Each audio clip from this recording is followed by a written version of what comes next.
இப்ப ஒரு வீடு கொழுந்து விட்டு எரியுதுன்னு கற்பனை செஞ்சுக்கோங்க.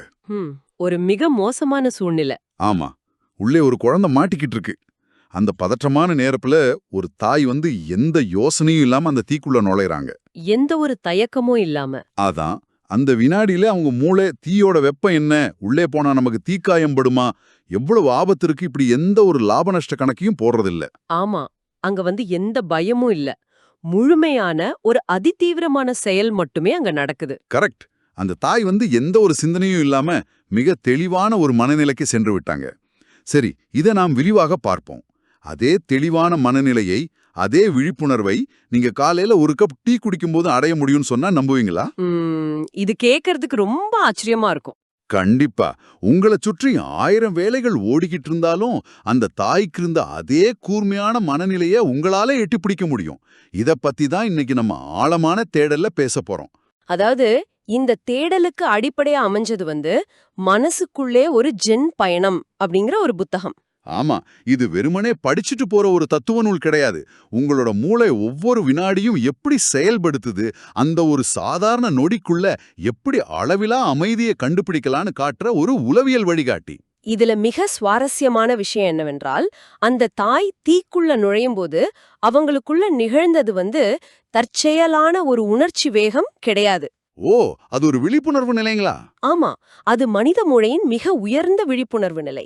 நாம வழக்கமா ஒரு நொடி அப்படிங்கறத கடிகாரத்துல டிக்குன்னு நகரும் முள்ளா மட்டும்தான் பாக்குறோம். ஒரு நொடிக்கு என்ன பெரிய மதிப்பு இருக்க போகுதுன்னு நாம அலட்சியமா கடந்து போயிடுறோம் இல்லையா? அதான் பிரச்சனை. ஆனா அந்த ஒரு வினாடிக்குள்ள மூளை ஒரு மிகப்பெரிய வேலைப்பாட்டையே பின்னடியில செஞ்சுக்கிட்டு இருக்கு. இந்த நுட்பத்தை புரிஞ்சுக்கிட்டா அந்த தாயோட மனநிலைய நம்ம அன்றாட வாழ்க்கைக்குள்ள கொண்டு வர முடியும். அப்போ கடிகார முள் நகர்றதை விட்டுட்டு அந்த ஒரு நொடிக்குள்ள நமது மூளை எப்படி என்னதான் செய்யுதுன்னு நம்ம முதல்ல உடைத்து பார்க்கலாம். சரி, சொல்லுங்க. குறிப்புகள் என்ன சொல்லுதுன்னா, நாம ஒரு விஷயத்த பாக்குறோம் அல்லது ஒரு செயலை செய்யறோம்னா அது அந்த வினாடியில மட்டும் நடக்கிற நிகழ்வு கிடையாது. அதுக்கு பின்னாடி ஒரு பெரிய வரலாறு இருக்கு. கரெக்ட். நீங்க இதுவரை சந்திச்ச மகிழ்ச்சி, பட்ட வலிகள், அவமானங்கள், வெற்றிகள்னு உங்களோட மொத்த வரலாறும் இணைந்துதான் அந்த நிமிடத்தையே உருவாக்குதான். இதை படிக்கும்போது எனக்கு ஒரு கணினியில இருக்கிற ஜிப் ஃபோல்டர் தான் நினைவுக்கு வந்தது. ரொம்ப சரியான ஒப்பீடு. அது எப்படின்னு கொஞ்சம் விளக்க முடியுமா? வெளியில பாக்குறதுக்கு அது திரையில இருக்கிற ஒரு சின்ன ஐகான் மாதிரி தான் தெரியும். ஆனா அதை அன்சிப் செஞ்சு திறந்தா பல வருட டேட்டா, பல்லாயிரக்கணக்கான ஃபைல்கள் உள்ள இருக்கும். ஆமா, ஒவ்வொரு நொடியும் அப்படிதான் சுருக்கப்பட்ட ஒரு ஜிப் ஃபோல்டர் மாதிரி இருக்கு இல்லையா? கண்டிப்பா. மூளை ஏன் அப்படி சுருக்கி வைக்கணும் அப்படிங்கிற காரணத்தை பார்த்தா இதோட ஆழம் நமக்கு இன்னும் நல்லா புரியும். ஏன்னா மூளைக்கு நிறைய ஆற்றல் தேவைப்படும்னு சொல்லுவாங்களே. ஆமா, நமது மூளை உடலின் ஒட்டு மொத்த ஆற்றல்ல 20% எடுத்துக்குது. அதனால ஆற்றலை மிச்சப்படுத்த அது எப்போதுமே ஷார்ட்கட்டுகளை தான் தேடும். ஓ, ஒவ்வொரு முறையும் ஆரம்பத்திலிருந்து யோசிக்கிறது இல்லையா? இல்லவே இல்ல. ஒவ்வொரு முறையும் ஒரு புதிய வினாடியை எதிர்கொள்ளும் போது அது புதிதா யோசிக்காது. உதாரணமா, உங்க அதிகாரி உங்ககிட்ட குரலை உயர்த்தி பேசும்போது மூளை அந்த புதிய தகவலை மட்டும் ஆராய்வதில்ல. அப்போ அது என்ன பண்ணும்? உடனடியாக அதிகாரம் மற்றும் கோபம் அப்படிங்கிற அந்த ஜிப் ஃபோல்டரை திறக்குது. சிறு வயசுல உங்களை ஆசிரியர் திட்டியது, முன்பு வேலை செஞ்ச இடத்துல நடந்த அவமானம்னு எல்லாவற்றையும் அந்த ஒரு நொடிக்குள்ள கொண்டு கொட்டுது. மை காட், அதனாலதான் ஒரு சின்ன கோவத்துக்கு நம்ம மிக அதிகமா பதற்றப்படுறோம். கரெக்ட். அந்த ஒரு நொடியில கடந்த காலமே அங்க வேலை செய்யுது. அப்படியானால் ஒவ்வொரு நொடியிலும் நமது கடந்த காலத்தோட முழு பாரமும் இருக்கு அப்படிங்கறது கொஞ்சம் ஆபத்தான விஷயமா இருக்கு. அது ஒரு நல்ல கேள்வி. அந்த ஜிப் ஃபோல்டரை நாம விழிப்புணர்வோட திறந்து பார்த்தா உள்ள இருக்கிற பழைய காயங்களும் தேவையில்லாத நினைவுகளும் நம்மை மூழ்கடிச்சிடாதா? அமைதியை தேடி போய் கடைசியில பழைய நினைவுகள்ல சிக்கிக்கொள்ளும் ஆபத்து இருக்குது. இதை நாம எப்படி சமாளிக்கிறது? இங்கேதான் நாம மைண்ட்ஃபுல்னஸ், அதாவது விழிப்புணர்வு அப்படிங்கிற வார்த்தையோட உண்மையான அறிவியல் அர்த்தத்தை புரிஞ்சுக்கணும். அதாவது அந்த நினைவுகளை நாம எப்படி பாக்குறோம் அப்படிங்கறதுல இருக்கா? ஆமா, அந்த ஜிப் ஃபோல்டரை திறக்கிறது அப்படிங்கிறது பழைய நினைவுகளை போட்டு அசை போடுவதோ அல்லது கடந்த கால வலிகளுக்குள்ள மீண்டும் போய் அழுவதோ கிடையாது. ஓ, பின்ன எப்படி அதை எதிர்கொள்வது? மாறாக அந்த நினைவுகள் எப்படி இன்றைய, அதாவது இப்போதைய உங்களை இயக்குது அப்படிங்கறது ஒரு பார்வையாளரா நின்னு கவனிக்கிறது. எந்த ஒரு முடிவும் கட்டாம நீங்க கவனிக்கும் போது மூளையோட முன்பகுதியில உள்ள ப்ரீஃப்ரண்டல் கார்டெக்ஸ் முழுமையா செயல்பட தொடங்குது. இந்த ப்ரீஃப்ரண்டல் கார்டெக்ஸ் தான் நம்மோட தர்க்க ரீதியான சிந்தனைக்கு காரணம் இல்லையா? கரெக்ட். இது உங்கள உணர்ச்சிகள்ல, அதாவது மூளையோட அமிக்டலா உருவாக்கும் பயத்துல மூழ்க விடாம தர்க்க ரீதியா பார்க்க உதவுது. பழைய நினைவுகள் வரும், ஆனா அது உங்கள பாதிக்காது. அந்த பார்வையாளர் நிலைக்கு எப்படி வருதுன்னு குறிப்புகள்ல சொல்லப்பட்டிருக்க விதம் ரொம்ப எளிமையா இருக்கு. அதாவது மைக்ரோ எக்ஸ்பீரியன்சஸ், நுண்மைகள்னு சொல்றாங்க. ஆமா, சின்ன சின்ன நொடிகளை கவனிப்பது. காலையில குடிக்கிற தேநீரோட வாசனைய கவனிக்கிறது, எங்கோ கேக்கும் குழந்தையோட கலப்படம் இல்லாத சிரிப்புல லயிக்கிறது, காத்துல சுதந்திரமா பறக்கும் இலைய பார்ப்பது, இதையெல்லாம் நம்ம செய்யும்போது அந்த விழிப்புணர்வு நிலை வரும்னு சொல்றாங்க. அது 100க்கு 100 உண்மை. ஆனா இங்கதான் விஷயம் மிகவும் சுவாரஸ்யமாகுது. இத கேட்கும்போது எனக்குள்ள ஒரு பெரிய யதார்த்தமான முரண்பாடு வருது. நேயர்கள் சார்பா உங்களை நோக்கி இந்த கேள்வியை வைக்கிறேன். சரி, சொல்லுங்க, என்ன கேள்வி? உங்களை நீங்களே கற்பனை செஞ்சுக்கோங்க.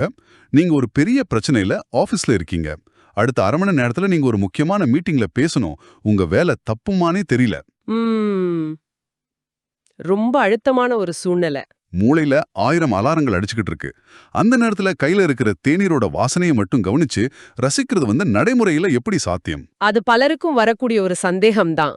உயிரியல் ரீதியாகவே நமது உடல் ஃபைட் ஆர் ஃப்ளைட், அதாவது ஆபத்தை எதிர்த்து போராடு இல்லனா தப்பி ஓடிவிடு அப்படிங்கிற நிலையில இருக்கும்போது நாம எப்படி ஒரு பூவின் வாசனையையோ தேநீரின் சூட்டையோ கவனிக்கும் மனநிலையில இருப்போம்?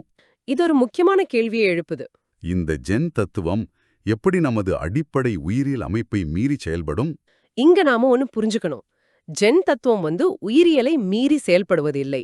மாறாக அது அந்த உயிரியலின் விதியையே பயன்படுத்தியே தப்பிக்க வழி தேடுது. ஓ, அப்படியா? அது எப்படின்னு கொஞ்சம் விளக்கமா சொல்லுங்க. மூளையோட செயல்பாட்டு திறனுக்கு ஒரு எல்லை இருக்கு. அத காக்னிட்டிவ் பேண்ட்வித் அப்படின்னு சொல்லுவாங்க. ஒரு கம்ப்யூட்டருக்கு எப்படி ரேம் இருக்கோ அப்படிதான் நம்ம மூளைக்கும்.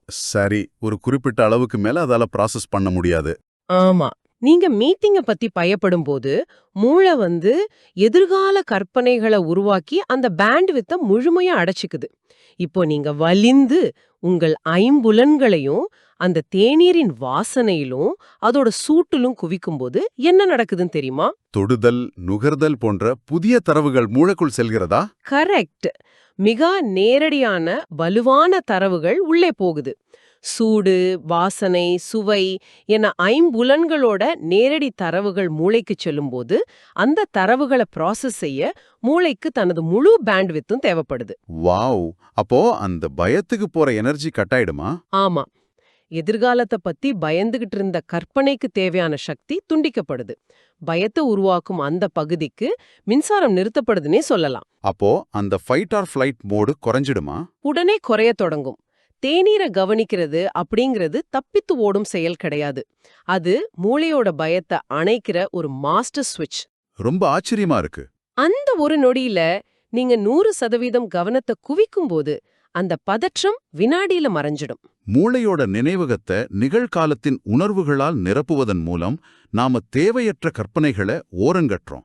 இது மிக தெளிவா புரியுது. இதுதான் விழிப்புணர்வின் அடிப்படை.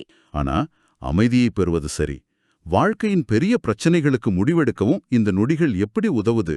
நாம தொடக்கத்துல பார்த்த அந்த தாயோட உதாரணம், அல்லது ஒரு அறுவை சிகிச்சை செய்யும் மருத்துவர், அவங்க அந்த நெருக்கடியான வினாடியில எப்படி ஒரு உயிரை காப்பாற்றும் முடிவெடுக்கிறாங்க? இதத்தான் குறிப்புகள்ல அறிவு மின்னல், அதாவது மின்னல் மாதிரி வர்ற ஒரு அறிவுன்னு குறிப்பிடுறாங்க. நீங்க ஒரு பெரிய பிரச்சனையில சிக்கியிருக்கும் போது சாதாரண நிலையில மூளை என்ன பண்ணும்? லாப நஷ்டங்களை கணக்கிடும், பாதுகாப்பான வழி எதுன்னு தேடும். ஆமா, ஆனா தர்க்கம் எப்போதுமே பழைய தரவுகளின் அடிப்படையில தான் இயங்கும். ஒரு நெருக்கடியான தருணத்துல பழைய தரவுகள் வேலைக்கு ஆகாது. அந்த நேரத்துல யோசிச்சுட்டு இருந்தா உயிர் போயிடுமே. அதான் அந்த மருத்துவரோ அல்லது தாயோ அந்த வினாடியில தங்கள் தர்க்க மூளைய அணைச்சிட்டு இப்போது அப்படிங்கிற அந்த நொடில முழுமையாக கரையறாங்க. அங்க அறிவு வேலை செய்யல, அவங்களோட உள்ளுணர்வு வேலை செய்யுது. கரெக்ட். ஒரு ஞானிய போல செயல்படுறாங்க. அவங்க அறிவால் வழிநடத்தப்படல, உயிரால் வழிநடத்தப்படுறாங்க. ஆனா மனித மனம் எப்போதுமே ஒரு பிரச்சனை வந்தா அது எப்படியாவது மாத்தி விடணும், சரி செஞ்சு விடணும் தான் துடிக்குது. ஒரு சிக்கலான உறவை சரி செய்யணும்னு போராடுது. அதுதான் மனித இயல்பு. ஆனா நாம ஒரு பிரச்சனையை மாற்றுவதற்காக அதை எதிர்த்து போராட அது இன்னும் பெருசாகிண்டே போற மாதிரி தோணும் அல்லவா? அந்த தர்க்க மூளையை அணைத்து விட்டு எப்படி எதையும் எதிர்க்காமல் ஒரு பார்வையாளரா இருக்கிறது. இத நாம பெரிய படத்தோட இணைத்து பார்த்தா நல்லா புரியும். உண்மையான பிரச்சனை நீங்க எதிர்கொள்ளும் அந்த சிக்கல் கிடையாது. அந்த சிக்கலை நீங்க எதிர்க்கும் விதம்தான். ஓ, நாம எதிர்க்கும் விதமா? ஆமா, இதை இப்படி புரிஞ்சுக்கலாம். ஒரு அகலமான பாத்திரத்துல தண்ணீர் இருக்கு. அதுல ஒரு கல் விழுந்து அலைகள் உருவாகிடுச்சு. நீர் ரொம்ப கொந்தளிப்பா இருக்கு. சரி. இப்போ அந்த தண்ணீரை சமன் செய்யணும் அப்படிங்கிறதுக்காக நீங்க ஒரு சூடான இஸ்திரி பெட்டிய, அதாவது அயர்ன் பாக்ஸ வச்சு அந்த அலைகளை அழுத்தி சமன் செய்ய முயன்றா என்ன நடக்கும்? தண்ணீர் எப்படி சமனாகும்? இஸ்திரி பெட்டி பட்டதும் நீராவியும் சத்தமும் சேர்ந்து பிரச்சனை இன்னும் மோசமாயிடும். அலைகள் இன்னும் அதிகமா தான் உருவாகும். மிகச்சரி. அதத்தான் நாமும் செய்றோம். நாம பிரச்சனைகளை அப்படிதான் கையாள்றோம். மனக்குழப்பம் அப்படிங்கிற அலைகளை நான் சரி செய்யறேன் அப்படிங்கிற அகங்காரத்தை கொண்டு சமன் செய்ய நினைக்கிறது தான் அந்த இஸ்திரி பெட்டி. அட, இது ரொம்ப ஆழமான ஒரு ஒப்பீடு. எந்த எதிர்ப்பும் இல்லாம அந்த அலைகளை வெறுமனே கவனிச்சு, ஆம் இப்ப தண்ணீர் கலங்கி இருக்கு அப்படின்னு அதை முழுமையா ஏற்கும் போதுதான் இயற்கை தன் சமநிலைக்கு திரும்புது. மனமும் அப்படிதான். ஒரு பிரச்சனையை எதுவும் செய்யாமல் வெறுமனே கவனிப்பதுதான் அதிலிருந்து வெளியேறும் முதல் படியா? கண்டிப்பா. பிரச்சனைய முழுமையாக எந்த எதிர்ப்பும் இல்லாம நீங்க மனதார ஏற்கும் அந்த வினாடியில உங்களோட பழைய தற்காப்பு பழக்கங்கள் நொறுங்குது. அங்கதான் மாற்றம் தானாக நிகழுது. ரொம்ப அருமையா சொன்னீங்க. ஒரு மாணவன் குருவிடம், குருவே மாற்றம் எப்போது வரும்னு கேட்டதற்கு, நீ இப்போதே கேட்டாய், மாற்றம் வந்துவிட்டது அப்படின்னு ஒரு ஜென் குரு சொல்றதோட ஆழமான உளவியல் இதுதான். அந்த இஸ்திரி பெட்டி உதாரணம் மிக துல்லியமா இருக்கு. சரி செய்ய நினைப்பதே ஒரு சிக்கல்தான். ஆனா இதை தொடர்ச்சியா நம்ம வாழ்க்கையில எப்படி செயல்படுத்துறது? அது ரொம்ப முக்கியம். தியானம் என்றாலே ஏதோ மலைக்குச் சென்று கண்களை மூடி அமைதியா உட்கார்ந்திருக்கிறது அப்படிங்கிற இமேஜ் தான் பலருக்கும் இருக்கு. ஆனா குறிப்புகள் எவ்ரிடே ஜென், அன்றாட ஜென் பற்றி பேசுது. ஆமா, ஜென் அப்படிங்கிறது அன்றாட வாழ்க்கையில இருக்கு. எனவே இதற்கெல்லாம் என்ன அர்த்தம்?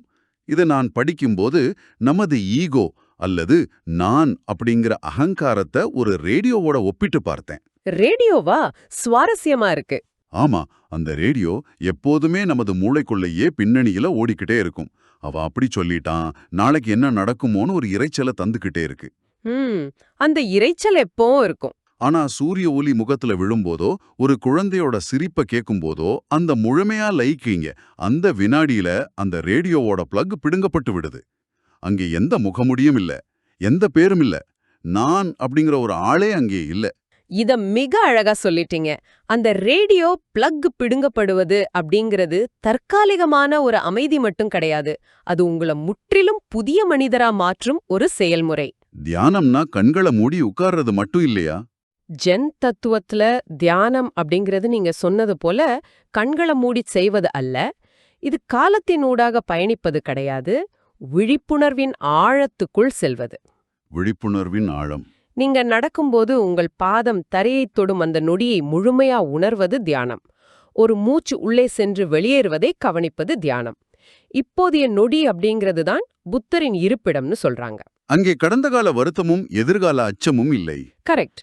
நீங்க அந்த இப்போதைய நொடியில இருக்கும்போது மனம் மாசற்ற ஒரு கண்ணாடியாக மாறுது. அது தன்னை அப்படியே பிரதிபலிக்குது. மகிழ்ச்சியான விஷயங்கள்ல நம்மால எளிதாக கண்ணாடியா மாற முடியுது. ஆனா ஒரு வலி வரும்போதோ அல்லது துக்கம் வரும்போதோ அந்த ரேடியோவோட சத்தம் இன்னும் அதிகமா அல்லவா கேக்கும்? ஆமா, துக்கத்துல நாம பதறுவோம். ஒருவரை இழக்கும் போதோ அல்லது பெரிய தோல்வி அடையும் போதோ அந்த துக்கத்திலும் இந்த விழிப்புணர்வோடு இருப்பது எப்படி சாத்தியம்? துக்கத்தை அப்படியே ஏற்றுக்கிட்டா அது நம்மை அழித்து விடாதா? துக்கத்தை தவிர்க்க நினைக்கும் போதுதான் ரேடியோ அலறுது. துக்கத்தை கூட ஒதுக்காம அதிலிருந்து தப்பியோட நினைக்காம அதை அமைதியாக ஒரு சாட்சியைப் போல கண்டால் அந்த துக்கமும் உங்களை ஆழமான புரிதலுக்குள் அழைத்துச் செல்லும். துக்கமும் விழிப்பா மாறுமா? ஆமா, இங்கேதான் ஆசிரியர் ஒரு மிக முக்கியமான ஆழமான கருத்தை முன்வைக்கிறார். அதை அவர் ஸ்பிரிச்சுவல் ஆல்கெமி, அதாவது ஆன்மீக ஆல்கெமி அப்படின்னு அழைக்கிறார். ஆன்மீக ஆல்கெமி.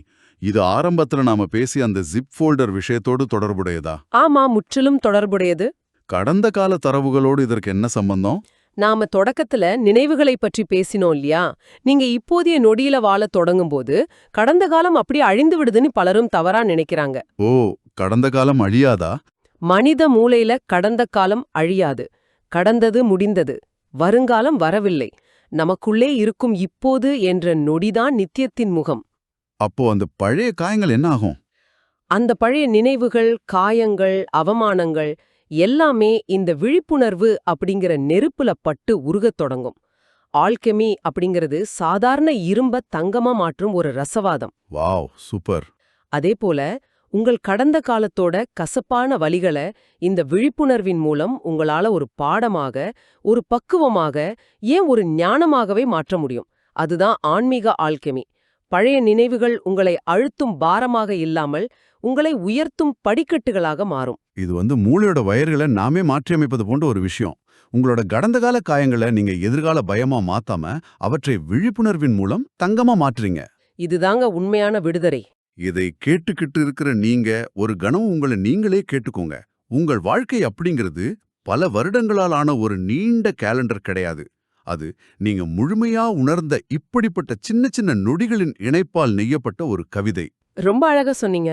ஒரு தேநீரின் சூட்ட முழுமையா உணர்வதா இருந்தாலும் சரி, ஒரு பெரிய ஆபத்துல தர்க்கத்தை மீறி செயல்பட்டு ஒரு உயிரை காப்பாற்றுவதா இருந்தாலும் சரி, எல்லாம் அந்த ஒரே ஒரு வினாடியோட விழிப்புணர்வுல தான் அடங்கியிருக்கு. உண்மையான விழிப்புணர்வு இதுதான். காலத்தின் ஊடாக பயணிப்பதை நிறுத்திவிட்டு விழிப்புணர்வின் ஆழத்துக்குள் பயணம் செய்ய தொடங்குங்க. கடந்த கால பாரத்தையும் எதிர்கால பயத்தையும் சுமப்பதை தவிர்த்துட்டு உங்களுக்குள் இருக்கும் அந்த இப்போது அப்படிங்கிற ஒற்றை நொடியை மட்டும் பிடித்துக்கொள்ளுங்கள். அதுவே உங்களின் உண்மையான முகம். ஆமா, அந்த ஒரு நொடியில் நீங்கள் முழுமையாக விழித்திருந்தால் எந்த துக்கமும் உங்களை ஒண்ணு செய்ய முடியாது. நீங்க இப்ப சுவாசிச்சுக்கிட்டுல இந்த ஒரு மூச்சை கவனிங்க. அந்த ஒரு சுவாசத்துல எத்தனை நொடிகள் மறைந்திருக்குன்னு யோசிச்சு பாருங்க. நாம இந்த ஆழமான உரையாடலோட முடிவுக்கு வந்துட்டோம். ஆனா நீங்க சிந்திப்பதற்காக ஒரு கேள்வியை மட்டும் உங்ககிட்ட விட்டு செல்றோம். ஒரு நொடி முழுமையாக நிகழும்போது அங்கே கடந்த காலம் இல்லைன்னு பார்த்தோம். ஆமா, ஆனா அடுத்த பயணத்தின் கதாநாயகர்களாக நினைவுகளின் நுண்மைகள் இருக்க போதுன்னு ஆசிரியர் கூறுறாரு.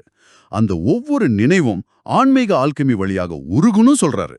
அப்படியானால் கடந்த காலத்தை அழிக்கும் அதே நொடி எப்படி நமது பழைய நினைவுகளை ஒரு மந்திரம் போல ஆன்மீக ஆல்கெமியாக மாற்றி நம்மை மேம்படுத்தும்? இது ஒரு மிகப்பெரிய தேடல். அடுத்த நொடியில உங்க மனதின் மந்திரம் எப்படி வேலை செய்ய போகுது? அந்த முடிவை உங்களின் சொந்த தேடலுக்காகவே விட்டுட்டு நாங்க விடைபெறுறோம். ஒவ்வொரு நொடியும் உங்களுக்கானது. அடுத்த நொடிகளை முழுமையாக வாழுங்கள். சந்திப்போம்.